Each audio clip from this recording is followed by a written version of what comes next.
que aconteceu era o seguinte: todo o esquema para controlar a forma como que aconteceu iria repercutir saiu do controle a partir do momento em que uma das ativistas, como nós aqui, conseguiu escapar do controle que estava havendo lá dentro e passar uma mensagem para o moderador do Fórum do Voto Seguro, que seria o palestrante aqui, informando que havia acontecido um inesperado lá durante os testes, no segundo dia dos testes. O que houve foi comunicado da seguinte maneira: o investigador Diego Aranha conseguiu, através de testes, montar a sequência dos votos dados por 475 eleitores. Posso completar? Ele conseguiu isso com o material que a urna normalmente produz como resultado, que seria os arquivos que ela emite para os fiscais de partido, para o mesário, para o cartório eleitoral, arquivar e para a Justiça Eleitoral totalizar. Depois eu precisei corrigir a quantidade de votos que foram computados nessa simulação que foi quebrada. Ele ordenou os votos na ordem que foram dados, violando este inciso 4 do artigo 103 do Código Eleitoral, que está no Código Eleitoral de 65, que a urna não pode entregar os votos na ordem que foram registrados, isso pode permitir a identificação do eleitor com o voto. E a partir daí, o que aconteceu foi o inesperado para a Justiça Eleitoral. Um jornalista postou às 9h37 da manhã essa notícia,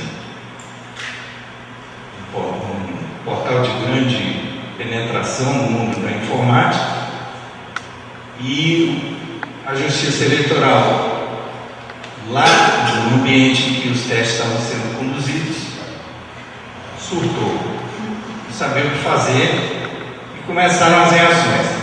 A primeira foi dizer que já tinha consertado e que o que tinha acontecido lá nos testes não quebrava o sigilo do voto. E o segundo foi entrar na imprensa, na grande mídia, dando declarações para diminuir o estrago na imagem de perfeição, de indevassabilidade do sistema, né? Com algumas declarações que nós vamos tomar aqui como fio condutor da nossa apresentação. Tá? O mais importante para mim, que sou professor de Ciências da Computação, para poder fazer isso, é o fato de que o presidente do Tribunal Superior Eleitoral respondeu ao que estava acontecendo para o Globo, falando em código. Né? Então vamos lá. Vamos ver o que o ministro declarou ao Globo. Não houve violação da urna eletrônica durante o teste porque os especialistas tiveram acesso a um código. Foi dentro do ambiente controlado. Isto, numa situação real, seria absolutamente impossível porque ele não teria acesso à fonte. O eleitor pode ficar tranquilo que não é uma quebra, porque esta não era uma situação real e não há como vincular a sequência de votação ao eleitor. Bem, vamos decodificar? Como que eu vou decodificar? Tentando. Primeiro, ninguém, nos primeiros momentos da divulgação do que estava acontecendo nos testes de segurança da urna, declarou que tinha havido quebra ou violação da urna, propriamente dita, e sim do sigilo do voto. Houve quebra de sigilo porque o Diego e outros especialistas tiveram acesso ao código-fonte do software da urna. E não houve violação da urna porque especialistas não tiveram acesso a código executado na urna. O código-fonte é que o programador escreve para ser traduzido por um outro programa em linguagem de máquina que vai ser entendido pela urna. Então, o código-fonte é o que o programador entende e sobre o qual ele trabalha, é a obra dele, e o código executável é o resultado do trabalho dele que o dispositivo, no caso a urna, entende. Tá? Ninguém mexeu no código na urna. Conheceu-se o código fonte que é usado para gerar o código executável da urna.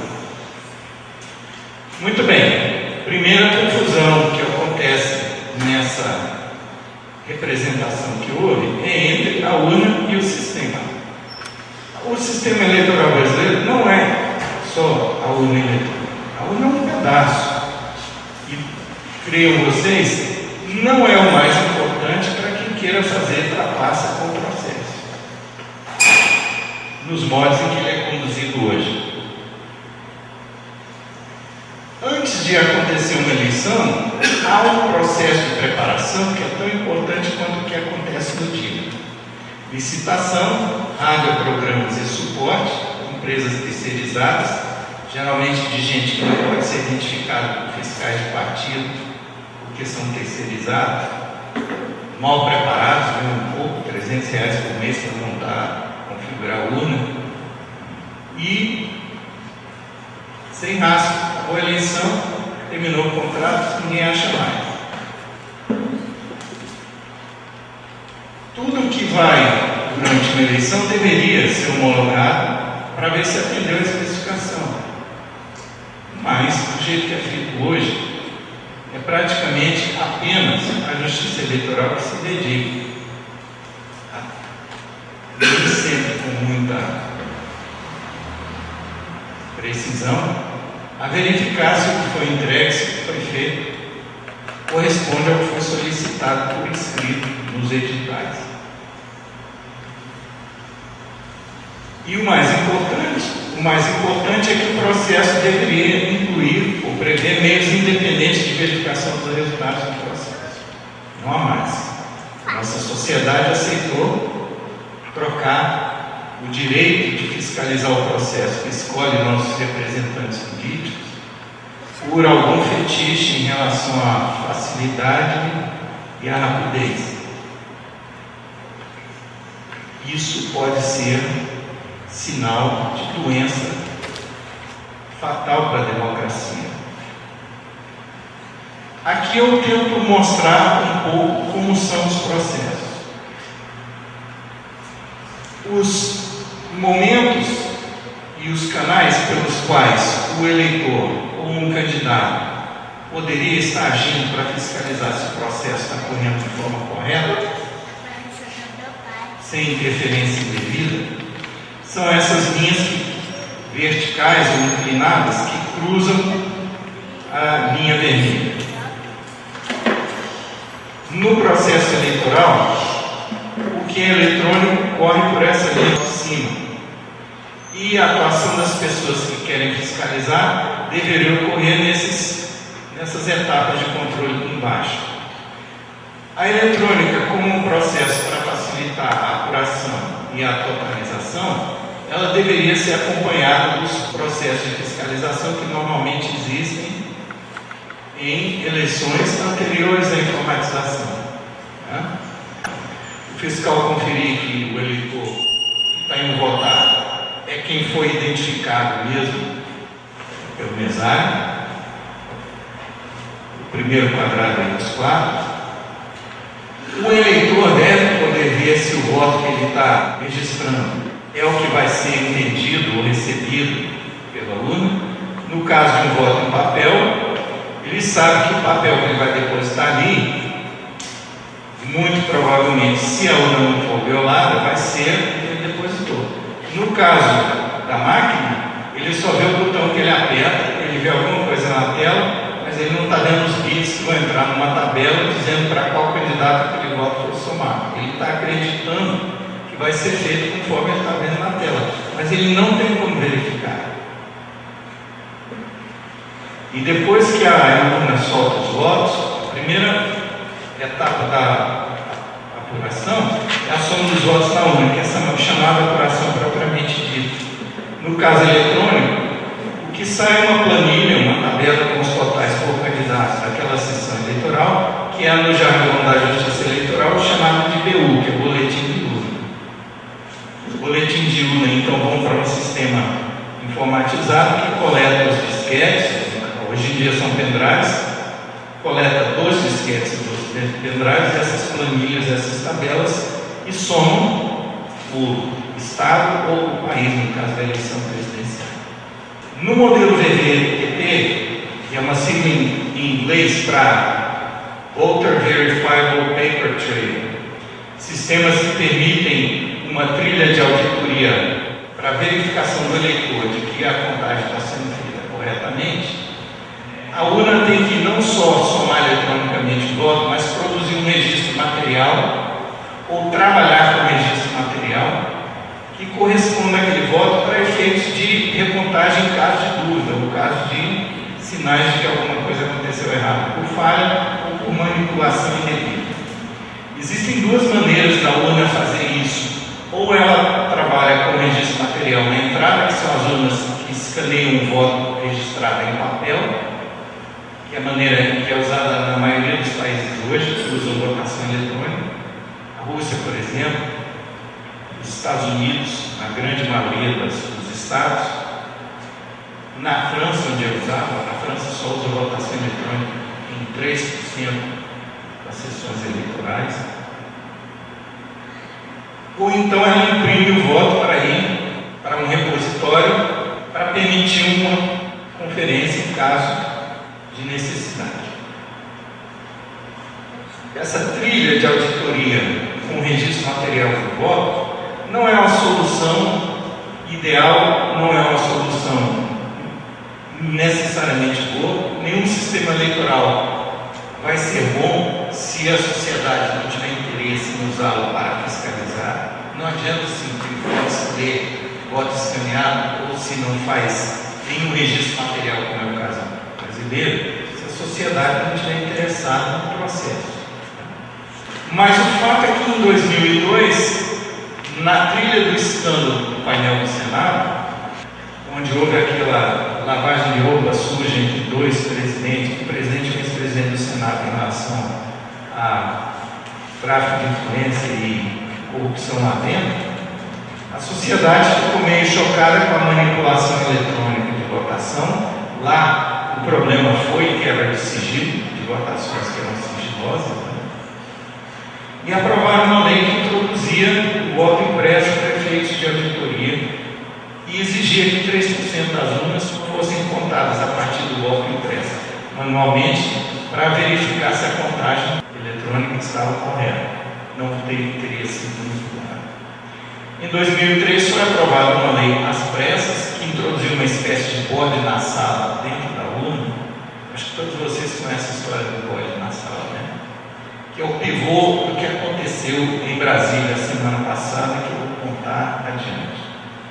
É o chamado registro digital do voto, que aparece como exigência na lei de 2003 para substituir o voto impresso para efeitos de auditoria ou fiscalização, que é na verdade uma espécie de conteúdo virtual do que a urna teria. A urna teria um papel para cada voto de eleitor, uma marcação de candidatos para cada cargo, e isso é reproduzido eletronicamente no RTP. Okay? Em 2009 houve novamente uma mini reforma eleitoral. Muitos deputados se sentiram lesados em eleições, resolveram aprovar uma lei que reintroduziu o voto impresso para permitir à sociedade poder voltar a fiscalizar o processo eleitoral na sua apuração. Entretanto, essa lei está suspensa por uma liminar numa ação direta de inconstitucionalidade, com base em alguns argumentos que são tecnicamente falaciosos. Confunde-se a assinatura da urna, a assinatura eletrônica da urna na cédula impressa com a assinatura do eleitor na cédula impressa. E essa confusão é gratuita, porque a lei não diz nada do que está interpretado nessa DIN. E a autora da DIN vai ser palestrante hoje à tarde. Vocês vão poder questionar a respeito dessa DIN, que é a procuradora Sandra Cury. Então, o efeito dos mecanismos de auditoria foram, através de registro material, foram quebrados por mudanças na legislação eleitoral em 2003 e em 2011. Levou 5 anos para que a Justiça Eleitoral finalmente cumprisse a lei em relação ao RDV, o Registro Digital dos Votos. Só passou a entregar aos fiscais que solicitassem para verificar se a soma na totalização estava acontecendo corretamente. É uma fiscalização ineficiente, ineficaz, precária, mas é a única que está disponível. Se o partido não solicita, ele pode ser acusado de não estar interessado em fiscalizar o processo eleitoral. Então, alguns partidos solicitam. Vários fiscais de partido têm quantidade grande de RDVs aí de eleições de 2008 e 2010 em seus arquivos. Alguns têm vários estados completos, eleição completa. Então, o RDV é como se fosse um registro embaralhado de todos os votos que saem de uma sessão, de uma zona eleitoral, de um estado ou de um país, quando coletados, quando juntados. Bem, como que o RDV é montado? Na verdade, é um arquivo linear de caracteres, digital, mas ele tem um formato que corresponde a uma tabela, uma planilha, onde o eleitor votar, as escolhas que ele fez para presidente, governador e senador são registradas nessa tabela em posições aleatórias, ou supostamente aleatórias. Tá? Então está aí o primeiro eleitor votando, as escolhas dele, partido 13, 51 e 15, são registradas nessas posições. O segundo eleitor em outras posições, o terceiro, e nessa simulação que teria 5 votos e 2 abstenções, ao final da votação, o RDV ficaria com essa configuração aí, seria gravado no pendrive e levado junto com o boletim de urna para totalização no Tribunal Regional Eleitoral. Bem, para contextualizar o que vamos estar vendo adiante, é bom que se diga logo que o teste que o professor Diego Aranha fez no TSE na quarta-feira da semana passada, dia 21, foi com uma simulação de eleição e com o material que a urna produziu para apuração. Ele não tocou na urna, ele simplesmente recebeu esse pendrive que a urna gerou e foi tentar reconstruir a sequência dos votos. O que ele precisava para isso? Ele precisava saber como que foram escolhidas essas posições supostamente aleatórias. Como ele pôde examinar o código-fonte da urna durante 2 dias, uma semana antes, no dia 14, e o código-fonte da urna tem 2 milhões de linhas de código, então é como se ele tivesse tido a oportunidade de entrar numa biblioteca com 5.000 livros para examinar, para entender como a urna era programada para funcionar. Ele foi para o teste para programar o que ele gostaria de fazer para tentar quebrar a segurança da urna, para mostrar que a urna é vulnerável. No caso dele, ele achava que era. Ele teria 3 dias para fazer isso, sempre vigiado pelo pessoal do TSE que desenvolveu o sistema, e com a preocupação de que, se o pessoal que estava vigiando ele percebesse o que ele estava fazendo, ele, Diego, estava convencido de que esse pessoal não hesitaria de ir violando as regras do jogo, ir lá e mudar o código, e o truque dele, ou o ataque dele, não mais funcionava no código da urna. Então, a urna que ia produzir esse pendrive, se fosse mudada no meio do jogo, o que ele estava tentando fazer não ia dar certo. Então, ele teve que fazer esse programinha para reconstruir a sequência dos votos do RDV, escondendo o que ele estava fazendo, limpando a tela sempre que alguém ia olhar com o olho mais curioso, não deixando nada, tendo que lembrar no outro dia que ele fez no dia anterior, para poder digitar de novo lá na hora. E no segundo dia ele conseguiu fazer isso.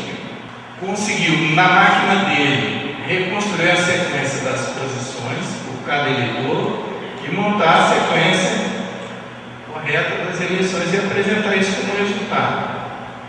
E como o pessoal que desenvolveu a urna não estava acreditando no que estava equipe de teste, 10, 20 eleitores, até que vamos fazer um teste definitivo com a votação mais próxima da real possível, com 475 eleitores, que é a média de participação na eleição passada. Aí fizeram. Levaram 2 horas e meia para fazer isso. Quando ele terminou o teste, por acaso essa ativista estava chegando na hora que ele recebeu permissão para falar com a imprensa da Universidade de Brasília. Só que a imprensa da Universidade de Brasília não tinha autonomia para soltar o material que gravaram lá, imagino eu, porque tinha gente na comissão organizadora que era do alto escalão da reitoria e talvez não tivesse interesse em permitir que o vazamento da notícia do que tinha acontecido no teste saísse primeiro pela versão do investigador e não pela versão do investigado. Se não fosse aquele e-mail e a matéria do Luiz Grossman na Convergência Digital, nosso início não teria nos dado a oportunidade de decodificar aquela fala dele no Globo, que eu vou fazer em seguida com vocês. Vocês me acompanham? Sim. Vamos lá? Bem, segunda frase que nós vamos examinar. Primeiro foi sobre o que aconteceu. O que se alegou que aconteceu? O que aconteceu foi violação do sigilo do voto e não da urna eletrônica, como eu expliquei. Correto? O que mais foi dito? Na sequência, foi dito que o que aconteceu dentro de um ambiente controlado e que isso, numa situação real, seria absolutamente impossível, porque ele, o investigador Diego, não teria acesso à fonte. Ora, o investigador Diego não teve acesso à fonte na hora que ele rodou o teste, teve uma semana antes. E teve pouco tempo para examinar uma montanha de código. É como se tivessem amordaçado ele, botado uma venda nos olhos, jogado ele num palheiro com agulha e dito: encontre a agulha. Como ele é um exímio profissional, competente e tem o jeito da coisa, como especialista em segurança, ele usou o faro e o tato e achou a agulha do palheiro, que é a reconstrução daquela sequência do RDB. Ele sabia exatamente o que procurar e onde. Em uma hora de exame das 2 milhões de linhas de código, ele já tinha um plano de ação para os dias de teste. Então está na cabeça do Diego, está na cabeça de quem o Diego pode ou escolhe explicar, que também entende daqui para frente o que aconteceu e por quê. Não há necessidade de ver de novo o que está lá no código-fonte, que é assim que está. O código-fonte é importante para que o software da urna vai conter nas eleições seguintes. Mas o código-fonte que existia quando as urnas foram preparadas para eleições passadas e essas urnas geraram os RDBs, está congelado no tempo. A lógica do que gerou os RDBs que estão com os fiscais de partido hoje da eleição de 2008 e 2010 foi feita por um código. Que código? O ministro está falando de código. Vamos ver quais são esses códigos. O da eleição de 2008, de 2010, do teste. Se são os mesmos ou não? Bem, esse palácio suntuoso aí é a sede atual do TSE. Tem poucos meses que mudaram para lá. Então lá estão os programadores pensando em como programar a urna. Essa atividade mental se transforma numa sequência de comandos escritos em linguagem inteligível para eles, que é chamado de código-fonte, que é uma mistura de álgebra com inglês, que cria comandos a serem traduzidos por um outro programa para o código executável, que é o que vai rodar na urna, que a gente chama de software, né? Da urna é que vai ser usada em eleições. Correto? Olha que maravilha para quem quer fraudar. Se você mudar uma linha 5 ou 20 num software, num programa, numa agulha, num palheiro, você pode produzir efeito em 450 mil urnas, sem precisar ir em em cada uma delas, ou botar alguém para em cada uma delas. Então o leigo não percebe o perigo da votação puramente eletrônica pelo fato de concentrar o risco na mão de quem faz o programa e está preocupado com a fraude de varejo invisível que havia com o voto impresso. A fraude possível na votação puramente eletrônica, eu considero ela pior para a democracia, porque ela é por atacado invisível, ela pode ser por atacado invisível. Então, imagino que o fonte a que se referiu o ministro nessa frase é o código-fonte do software da urna que o Diego viu uma semana antes do teste. Correto? O ministro está dizendo, lá fora não vai ter problema porque ele não vai mais ver o fonte.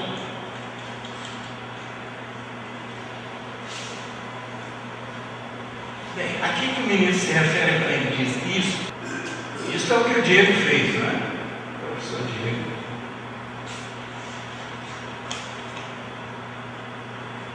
O que o professor Diego fez foi obter uma revelação que o próprio código-fonte deu a ele de como era possível atacar a urna.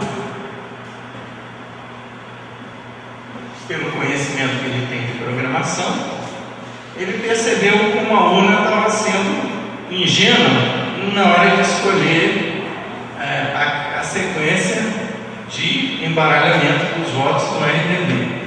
A urna não. O programador fez o código-fonte, geraria só, faria a urna embaralhar os votos.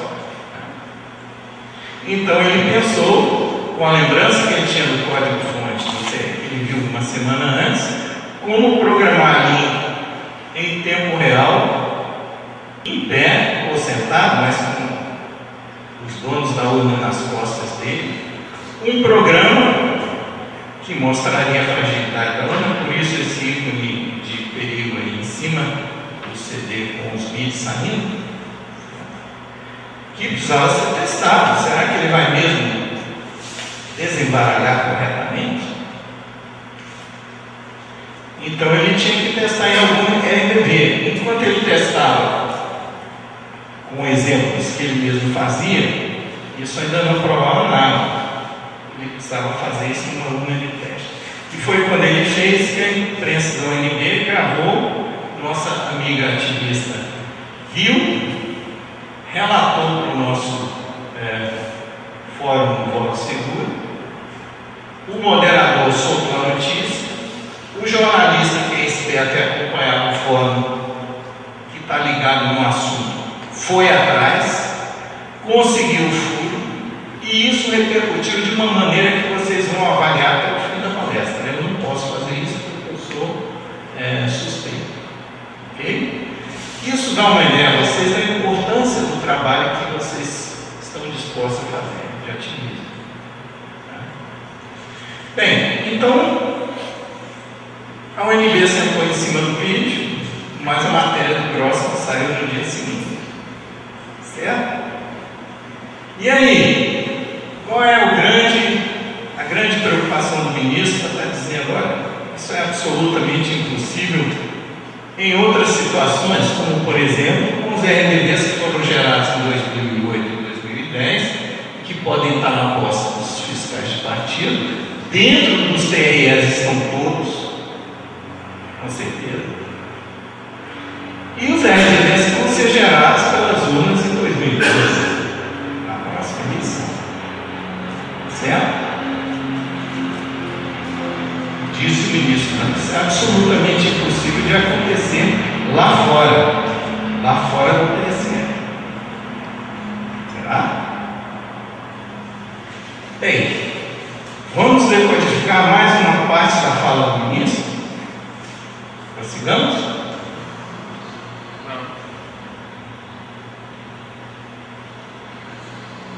De qual fonte está falando o ministro? Essa foto aí eu tive que pagar R$35 para botar nessa palestra.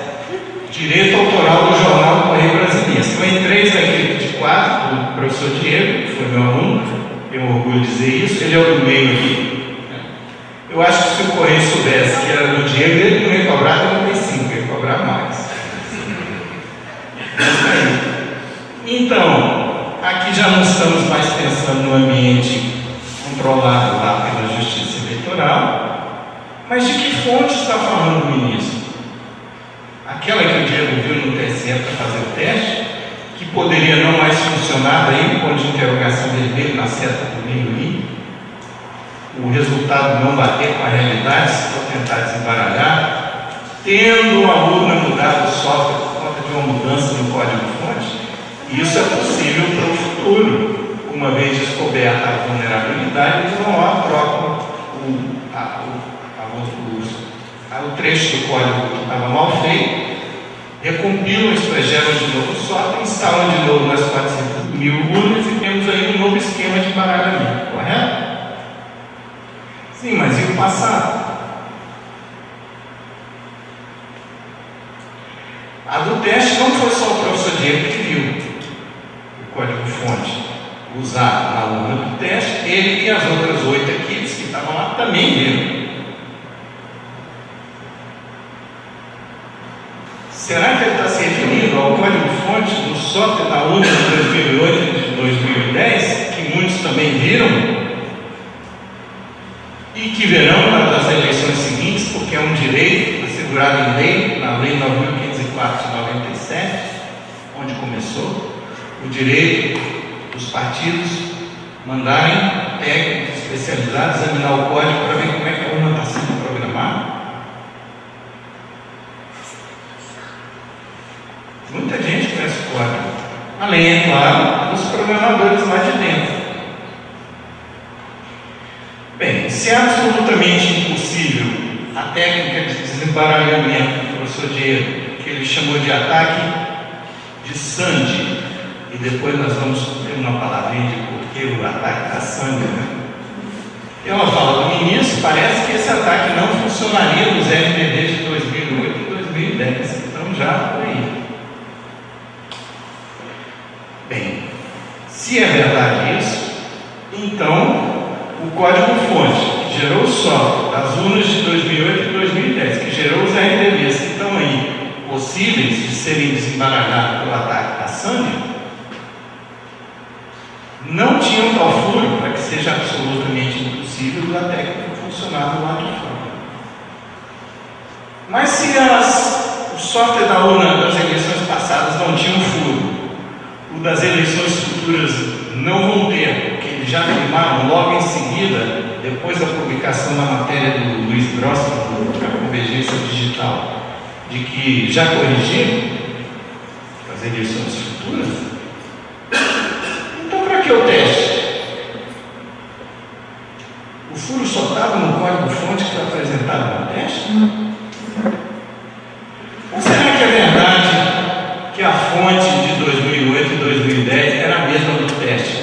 Por que eu tenho essa suspeita? Porque está no edital do teste.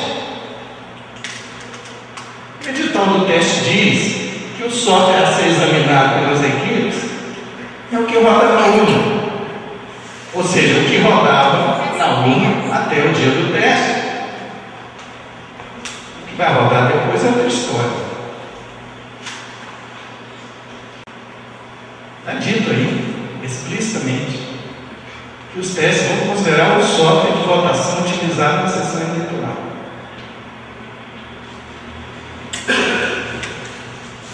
Se é verdade que o software que foi apresentado para teste é o que rodou em 2008 e 2010, pelo menos nesse trecho que faz embaralhamento do RDV, o que é possível fazer no ataque do Sandy? Algumas coisas. Além do que o Diego pôde fazer em 2 dias, com gente atrás nas costas, tendo visto o código só por 2 dias, código-fonte só por 2 dias e 1 semana antes, e em 2 dias apenas. Se você pegar o RDV e o log, por exemplo, que registra os eventos da urna, inclusive horário, de tudo, né? É possível você recriar um ordenamento maior. Se você souber como montar o ataque da Sandy, para isso é necessário saber como a semente para o embaralhamento é gerada. Esse é o segredo de Estado que o TSE está está desesperada para segurar agora, é possível então aplicar o ataque com o RDB e o log e criar um horário de votação do eleitor, de cada eleitor que votou na oposição. Vamos em frente? E aí? Vamos decodificar a frase seguinte? Não é uma quebra, porque esta não era uma situação real e não há como vincular a sequência de votação ao eleitor. Há como vincular claramente com a hora em que o eleitor votou. Vamos examinar melhor as situações reais? Olha essa aqui. Uma nota da Agência de Notícias da Justiça Eleitoral informando que o senhor ministro, o próprio declarante, votou na sessão 679, eu não sei falar o ordinal desse número, a primeira zona eleitoral do DF, em trânsito. Ah, mas peraí, o horário está vago, está dizendo por volta das 10 da manhã. Se você pegar um RDB e sequenciar, não vai saber qual foi o voto. Mas se a imprensa, em relação a assuntos eleitorais, é confiável, então vamos procurar melhor. Correio Brasiliense informa que Ricardo Lewandowski votou às 10h30 e levou menos de 1 minuto para votar.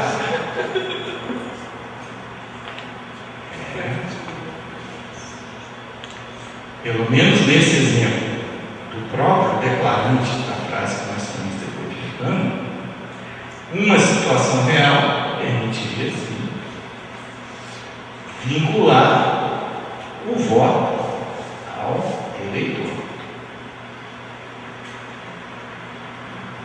Mas quem pode fazer isso? Ora, é pergunta óbvia. Certamente que é todo mundo que tem o RDV da... Será que eu sei pronunciar esse original? Secretariado 7ª Nona. Obrigado. Seção da primeira zona eleitoral do DF.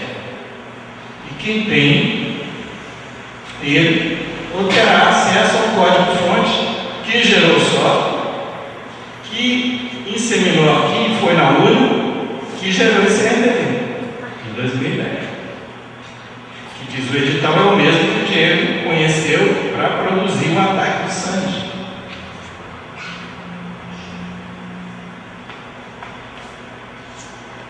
Quem é que tem esse RDV?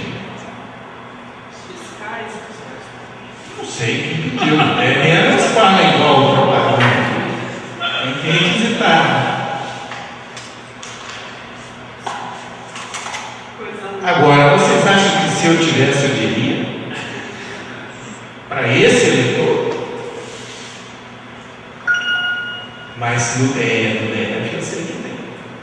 E tem muita gente que tem acesso aos RDBs lá dentro. E tem os terceirizados. Bem, se isso, usando o pronome indicativo do ministro, não se configura em quebra de sigilo ou violação de urna, pelo menos em quebra de confiança de eleitores que querem voto consciente, que é o tema da nossa palestra, e eleições limpas, em algo com alguém responsável por nossas eleições.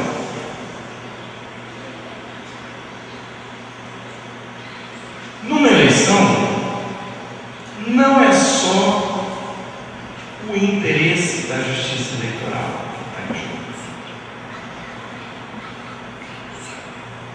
ou de um eleitor, ou de um candidato. Tem muitos atores, agentes que participam do processo eleitoral que podem abrigar interesses, visíveis ou não, potencialmente conflitantes com interesses de outros participantes. Certamente interesses de candidatos que estão concorrendo pelo mesmo cargo, esses são explicitamente conflitantes. conflitantes. Ambos querem ser eleitos para o mesmo cargo, só um vai ser eleito. Mas e os dos outros? Quem acredita que rouba mais faz é uma boa atitude em relação ao processo eleitoral, pode ser um eleitor que não se enquadra entre os que eu estou dizendo. Podem ter uma atitude conflitante ao de um candidato que quer ser eleito de qualquer jeito, mesmo com fraude, se possível. Né? Os pontos no processo eleitoral onde alguma coisa pode dar errado, alguma trapaça pode acontecer, são inúmeros, não é só a urna. O que eu lhe mostrei é algo que pode ser feito com um pequeno componente de toda essa engrenagem, que é o LDB.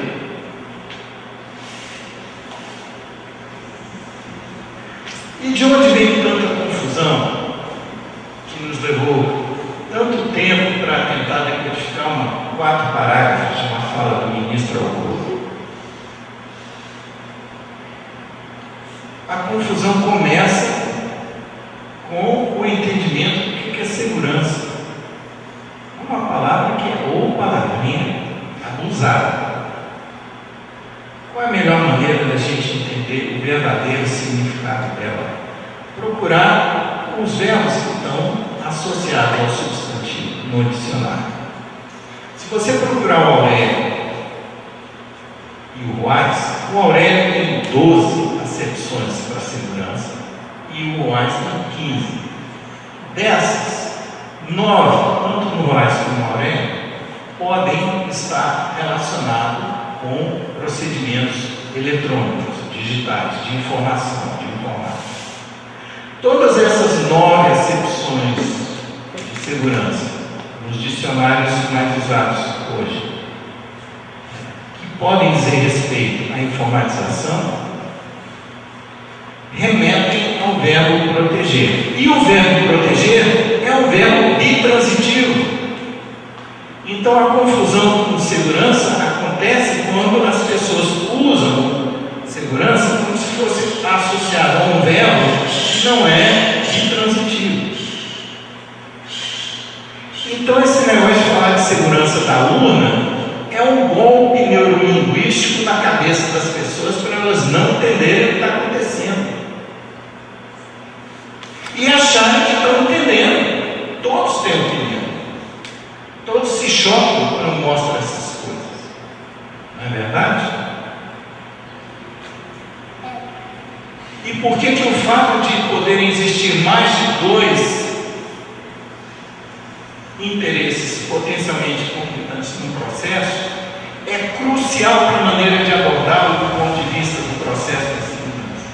Porque com mais de 2 interesses potencialmente conflitantes surge o risco do conluio.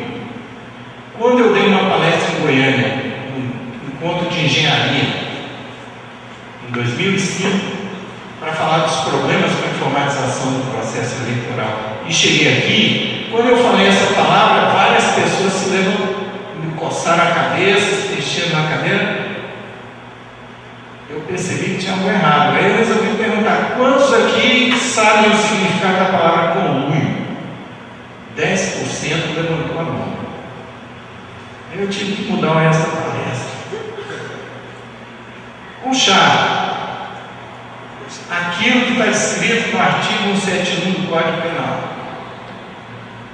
esconder o seu interesse conflitante ou concordante com o de outro para enganar um terceiro a respeito das suas intenções em alguma atividade ou procedimento que envolva mais de 2.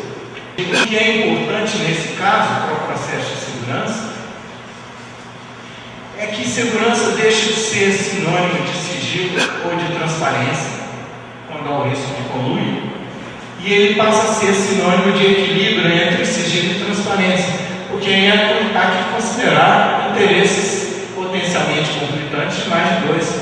Não há por que um prevalecer na escolha de quais são os interesses mais importantes. E mesmo que haja a escolha de um interesse mais importante, para que ele possa ser melhor atendido, no caso de risco de conluio, nem sempre o sigilo máximo corresponde à eficácia processo de segurança. No caso do processo político, na situação que a gente está vivendo hoje em dia, a transparência é uma arma a favor do político honesto. E é um risco para o povo. Essa história de comprar celular em Miami, isso tem um motivo.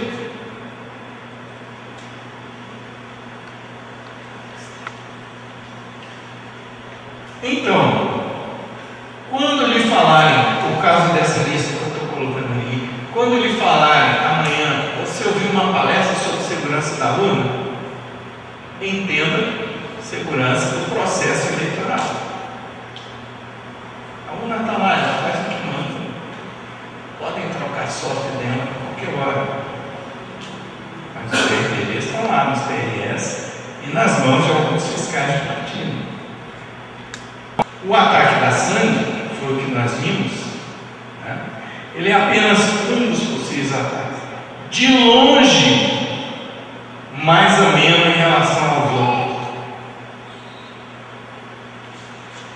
Mas, muito melhor que os outros, bastante didático, porque educativo. Aconteceu dentro do TSE, vazou a notícia por uma ativista, permitindo dar a vocês em primeira mão no Brasil uma explicação didática do que aconteceu. Coisa que nunca foi possível com os tipos de ataques anteriores. Por quê? Por um motivo simples. Porque, caso tenham de fato ocorrido em alguma eleição, o prejudicado, para provar que tem ocorrido tal ataque que o prejudicou numa eleição pretérita, teria que buscar provas e apresentar em juízo para impugnar a eleição. Mas qual é o problema que o tal candidato enfrentaria numa situação dessa, como vários enfrentaram? As provas estão na mão do réu, que também é o juiz. E o réu vai entregar as provas contra ele, para ele mesmo julgar-se.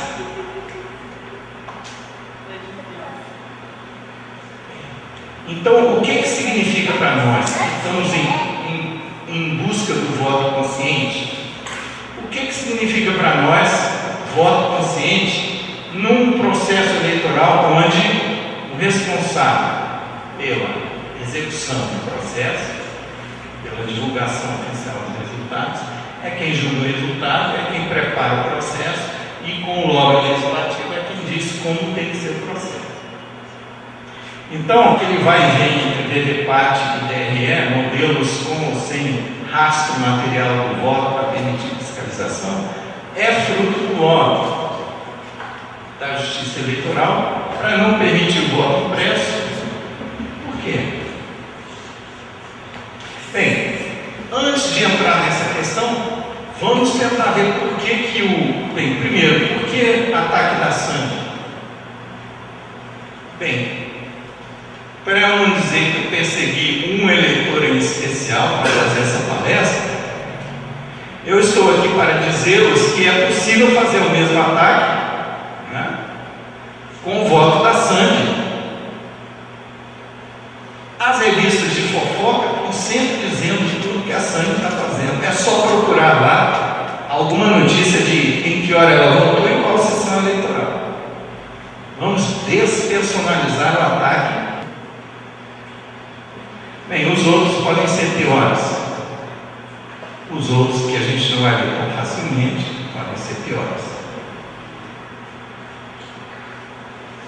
A Globo gostou da palavra brecha, porque disse que o ataque do professor Diego mostrou uma pequena brecha que já foi reparada. Bem, então existem outras brechas, ok? Estão listadas aí. Assim que eu puder, eu vou subir essas transparências no meu portal. O URL, o endereço está no final. Se quiser depois anota. É melhor a gente prosseguir para ver logo o trabalho, certo? A mais nefasta delas acontece na totalização. Deixa a urna imprimir o boletim de urna do jeito que for. Quando chegarem aqui as planilhas com os votos, a gente remaneja conforme a necessidade de aprovar. Começa a aparecer um monte de eleição onde o candidato que sai vitorioso acabou vencendo nas últimas sessões eleitorais por uma margem bem pequena. Ora, isso tem cheiro de alguma coisa que pode estar associada com o artigo 42 da Resolução 22.154, que diz o quê? Para economizar papel, não entregue boletim de urna impresso na hora que encerra a votação para o fiscal de partido que esteja na sessão eleitoral. É um passo importante e necessário para que a fraude na totalização puramente eletrônica não possa ser detectada. Está lá, em 2006, uma resolução.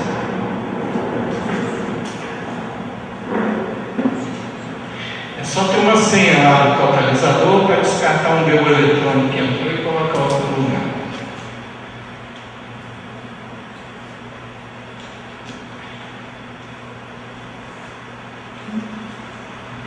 Então, se é possível fazer trapaça com o software na totalização, existe também o risco de uma corrida crítica. Duas equipes tentando fazer trapaça, quem quiser por último sai na vencedora. E aí os dois têm que ficar calados. Porque um não pode denunciar o outro. É um cenário plausível, impossível. Bem, eu não quero falar de cenários plausíveis e impossíveis, porque eu fiz isso durante 10 anos e ganhei a festa de paranoico, conspiracionista, agitador, etc. Mas agora eu tenho, graças ao meu colega e ex-aluno de Aranha, eu tenho o ataque da Sandy para falar de forma mais concreta para mim não diria assim. E agora eu posso observar melhor a reação das pessoas quando são informadas do que está acontecendo com a nossa democracia.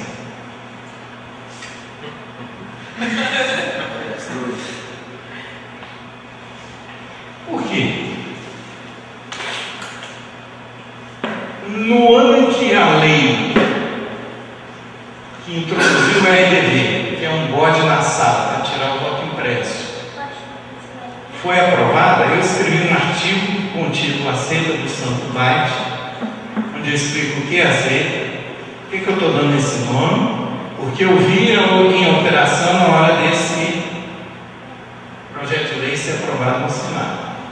Eu estive no Senado o tempo todo que essa lei estava tramitando, porque eu não acreditava que os senadores iam aprová-la. Aqueles com quem eu conversei, todos se fizeram de loucos. E o tal RDV entrou em 2003, apesar de a lei só ser cumprida na íntegra em 2008, com a distribuição de RDVs aos partidos que solicitassem. Porém,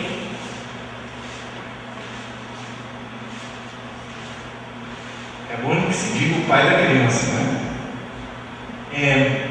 O projeto de lei foi apresentado pelo senador Azevedo, mentor do esquema do mensalão. E ele foi bancado na Comissão de Constituição e Justiça do Senado pelo senador que tem um celular comprado em Miami, com quem eu fui conversar para dizer que era um descalado aprovar uma lei dessa. E a argumentação que ele me deu é que essa lei fazia parte de um acordo político que envolvia a Defesa Civil e a Justiça Eleitoral e que ele não tinha autonomia para invadir esse espaço. E fez os telefonemas na minha frente para eu me convencer do que ele estava dizendo. E o bode que amarrado na sala para que as pessoas esquecessem do problema da fiscalização de fato eficaz no processo eleitoral está finalmente começando a feder. Né? E agora, o que fazemos com o bode? Não sei. Mas a seita está aí desde 87. Olha aí uma propaganda da Microtec. Diz que no céu tem PC. Olha como era o PC em 87. Que diferença de época.